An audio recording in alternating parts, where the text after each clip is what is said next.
Flat 6 की techno queen Manisha की कहानी। अध्याय 1। खामोशी और नीली आंखें। मनीषा 18 साल की है और भारत के एक बड़े शहर के एक आलीशान अपार्टमेंट फ्लैट 6 में रहती है। वह बहुत खूबसूरत है, गोरा रंग, लंबे भूरे बाल और गहरी नीली आंखें। लेकिन मनीषा बहुत कम बोलती है। जब वह 10 साल की थी, तब एक सड़क हादसे में उसके माता पिता की मौत हो गई थी।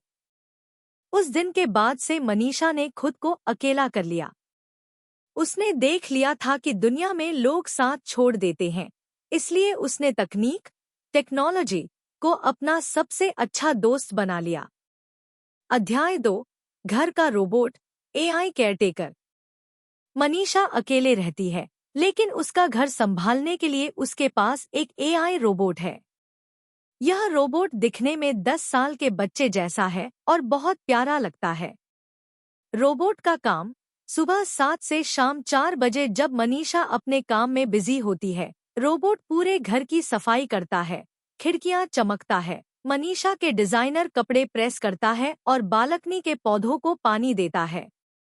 वह मनीषा के लिए टेस्टी खाना भी बनाता है। रेस्ट और चार्जिंग। शाम 4 से सुबह 7 बजे शाम होते ही रोबोट अपने चार्जिंग पॉइंट पर चला जाता है और स्लिप मोड में आ जाता है। रात के समय मनीषा को अपनी प्राइवेसी पसंद है, इसलिए रोबोट तब काम नहीं करता।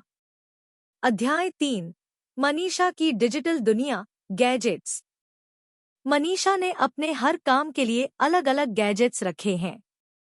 बिजनेस आईफोन, पैसा और बैंक। मनीषा इस फोन का इस्तेमाल सिर्फ अपने पेपाल अकाउंट के लिए करती है।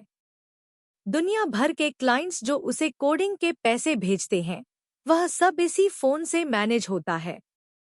फ्रीलांस लैपटॉप, काम और राइटिंग। इस लैपटॉप पर मनीषा कोडिंग और ग्राफिक डिजाइन का काम करती है। इसी पर वह वॉटपैड के लिए अपनी मशहूर कहानियां भी लिखती है। गेमिंग पीसी, मस्ती और मनोरंजन। उसके कमरे में एक बहुत पावरफुल कंप्यूटर पीसी है। इस पर वह बड़े बड़े गेम्स खेलती है और यूट्यूब 123 टर्किश और के-ड्रामास देखती है। Gaming Android phone, 512 GB memory. इसमें उसने हजारों ऑफलाइन गेम्स, फिल्में और एनिमे डाउनलोड करके रखे हैं, ताकि इंटरनेट न होने पर भी वह बोर न हो। Bed time Android tab, 512 GB memory. रात को सोने से पहले वह इस टैब का इस्तेमाल करती है। इस पर वह वॉटपैड की कहानियां पढ़ती है और यूट्यूब वीडियो देखती है। अध्याय 4। सपनों का राजकुमार। असली दुनिया के लड़कों पर मनीषा को भरोसा नहीं है, लेकिन उसके सपनों में एक काल्पनिक प्रेमी इल्यूजन लवर आता है, जो बहुत बहादुर और प्यार करने वाला है। सुबह उठकर मनीषा एकदम नॉर्मल हो जाती है और अपने उन सपनों वाली भावनाओं को कहानियों में बदल देती है, जिन्हें लाखों लोग यूट्यूब और वॉटपैड पर पसंद करते हैं। अध्याय 5। हुनर और सुरक्षा। मनीषा सिर्फ कंप्यूटर एक्सपर्ट ही नहीं है, वह एक कलाकार भी है। वह पियानो और वायलिन बहुत अच्छा बजाती है। वह अपने स्वेटर खुद बुनती है और हाथ से बनी ज्वेलरी बनाती है। बाहर जाते समय वह अपनी सुरक्षा के लिए हमेशा एक सेफ्टी किट साथ रखती है, जिसमें पिंक स्टन गन, मिर्च स्प्रे, पेपर स्प्रे और एक छोटा चाकू होता है। कहानी का अंत। मनीषा ने साबित कर दिया कि बचपन के दुख के बाद भी इंसान अपनी दुनिया खुद बना सकता है।